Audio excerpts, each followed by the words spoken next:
Hello friends, मेरा नाम राहुल और आपका फिर से अपने YouTube channel target board exam में बहुत बहुत स्वागत है। तो फ्रेंड्स, आज की इस वीडियो में मैं आप लोगों को कक्षा 10 हिंदी में आचार्य रामचंद्र शुक्ल का जीवन परिचय बताने वाला हूं, जो कि हर साल बोर्ड एग्जाम में पूछा जाता है।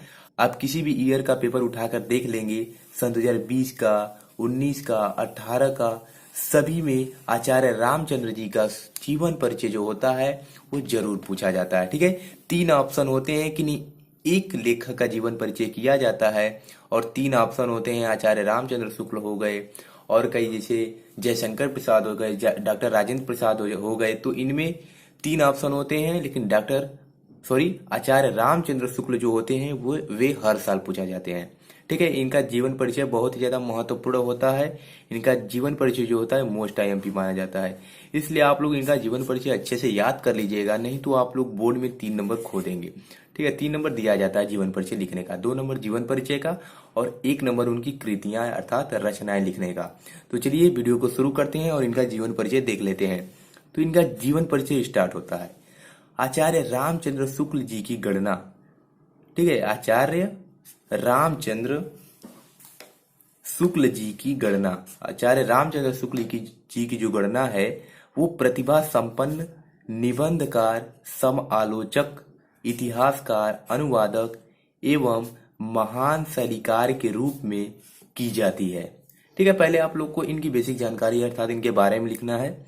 आचार्य रामचंद्र शुक्ल जी की गणना प्रतिभा संपन्न निबंधकार, समालोचक, इतिहासकार, अनुवादक एवं महान शैलीकार के रूप में की जाती है। अब देखिए यहां से इनका जन्म, आचार्य रामचंद्र शुक्ल का जन्म कब हुआ था? सन 1884 ईस्वी में। आचार्य रामचंद्र शुक्ल जी का जन्म सन 1884 ईस्वी में बस्ती जिले के, ठीक है, कौन सा जिला था? बस्ती जिले के अगोना, बस्ती जिले के अगोना नामक ग्राम में हुआ था। कहाँ हुआ था? बस्ती जिले के अगोना नामक ग्राम में इनका क्या हुआ था? जन्म हुआ था। ठीक है, बस्ती जिले के अगुना नामक ग्राम में हुआ था। इनके पिता का नाम, ठीक है, इनके पिता का नाम क्या था? चंद्रबली शुक्ल था। इनके पिता का नाम चंद्रबली शुक्ल था। अब यहां से ये हो गया। अब देखिए, अभी ये पता ना इनकी पढ़ाई कैसे हुई, क्या क्या कठिनाइयां आई। जैसे देखिए, इंटरमीडिएट में आते ही इनकी जो पढ़ाई थी वो क्या हो गई? छूट गई। इंटरमीडिएट में आते ही इनकी पढ़ाई बीच में ही छूट गई। ये सरकारी नौकरी करने लगे। ठीक है, ये सरकारी नौकरी करने लगे, किंतु किंतु स्वाभिमान के कारण किंतु स्वाभिमान के कारण यह नौकरी छोड़कर मिर्जापुर के मिशन स्कूल में चित्रकला के अध्यापक हो गए। ठीक है, स्वाभिमान के कारण, अपने अभिमान के कारण यह नौकरी छोड़ दिए और मिर्जापुर के मिशन स्कूल में जो चित्रकला अध्यापक हो गए। ठीक है, यहां तक समझ में आ गया, बहुत ही इजी है। चित्रकला अध्यापक हो गए। फिर हिंदी, अंग्रेजी, संस्कृत, बांग्ला, उर्दू, फारसी आदि भाषाओं का ज्ञान इन्होंने स्व अध्याय से प्राप्त किया। सॉरी, आप लोग को दिख नहीं रहा होगा। आदि भाषाओं का ज्ञान इन्होंने स्व अध्याय से प्राप्त किया। अब यहाँ से स्वाध्याय क्या होता है? स्वाध्याय का मतलब होता है खुद से, अर्थात अपने से, स्वयं से प्राप्त किया। आदि भाषाओं का ज्ञान इन्होंने स्वाध्याय से प्राप्त किया। बाद में, ठीक है, बाद में काशी नागरी प्रचारणी सभा, ठीक है, काशी नागरी प्रचारणी सभा काशी से जुड़कर इन्होंने शब्द सागर की सहायक संपादक का क्या किया?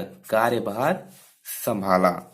इन्होंने शब्द सागर के सहायक संपादक का कार्यभार संभाला। इन्होंने काशी विश्वविद्यालय में हिंदी विभागाध्यक्ष का पद भी क्या किया? सुशोभित किया। इन्होंने काशी विश्वविद्यालय में हिंदी विभागाध्यक्ष का पद भी सुशोभित किया।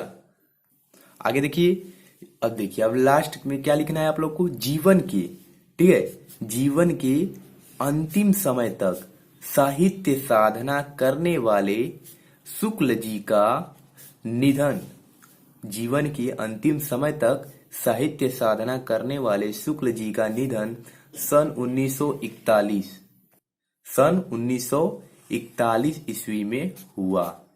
ठीक है, जीवन के अंतिम समय तक साहित्य साधना करने वाले शुक्ल जी का निधन सन 1941 ईस्वी में हुआ। अगर आप लोग इतना लिख देते हैं तो 2 नंबर मिल जाएगा, बहुत ही आसानी से मिल जाएगा। जैसे मैंने बताया आप उसी प्रकार से लिखिएगा, वैसे ही नोट करके रख लीजिए और इसी प्रकार से याद कर लीजिए, क्योंकि इसी तरह टॉपर स्टूडेंट लिखते हैं, इसलिए उन्हें फुल मार्क्स दिया जाता है। क्योंकि वे क्या लिखते हैं, वे टू द पॉइंट लिखते हैं, जो कि सिर्फ वही जानकारी देते हैं जो एग्जामिनर को चाहिए। ठीक है, तो आप लोग को वही लिखना है जो एग्जामिनर क्या हो, उससे प्रभावित हो, वो देखे तो उसे अच्छा लगे और आप लोग को फुल मार्क्स दे दे। तो यहाँ तक लिखेंगे तो 2 नंबर बहुत ही आसानी से मिल जाएगा और एक नंबर आप लोग को रचनाएं लिखने का दिया जाता है। तो मैं बता देता हूँ कि रचनाएं कैसे लिखना है। देखिए, पहले रचनाएं हेडिंग डालना है, फिर उसके कुछ बारे में लिखना है। जैसे रचनाएं निम्नलिखित है। शुक्ल जी विलक्षण प्रतिभा के क्या थे, धनी थे। इनकी जो रचनाएं हैं वे क्या है, निम्नांकित हैं। इनकी रचनाएं निम्नांकित हैं। अब रचनाओं में कई विधाएं आती हैं, निबंध, आलोचना, संपादन, काव्य हो गया। तो इसी तरह सभी का हेडिंग लगा के आप लोग को 2 या 3 लिख देना है। जैसे पहला है निबंध विधा। तो निबंध में क्या क्या आ जाएगा, निबंध दो इनकी निबंध थी, एक थी चिंतामणि और जो दूसरा जो था विचार विधि। ये 2 निबंध है। परीक्षा में 1 नंबर का भी क्वेश्चन पूछा जाता है कि चिंतामणि किस विधा की रचना है या चिंतामणि किसकी रचना है, तो ये सब याद कर लीजिएगा। और दूसरा है आलोचना। आलोचना में हो गया रस मीमांसा और त्रिवेणी, ये 2 आलोचना थी। और अगला है संपादन। इनकी संपादन कई थी, ठीक है, लेकिन मैं 2 या 3 लिखा हूं, आपको ज्यादा लिखने की जरूरत नहीं है, 2 या 3 से हो जाएगा। जैसे तुलसी ग्रंथावली हो गया, भ्रमर गीत सार हो गया और आनंद कादम्बिनी। ठीक है, तुलसी ग्रंथावली, भ्रमर गीत सार, आनंद कादम्बिनी, ये इनके क्या है, संपादन है। इन्होंने इसका क्या किया था, संपादन किया था। ठीक है, तो इसी प्रकार से रचनाएं लिखना है। इसका भी 1 नंबर आप लोग को दे दिया जाएगा। तो 2 नंबर वहां से प्लस 1 नंबर यहाँ से, तो 3 नंबर बहुत ही आसानी से आप पा सकते हैं। तो ठीक इसी प्रकार लिखिएगा आचार्य रामचंद्र शुक्ल का जीवन परिचय।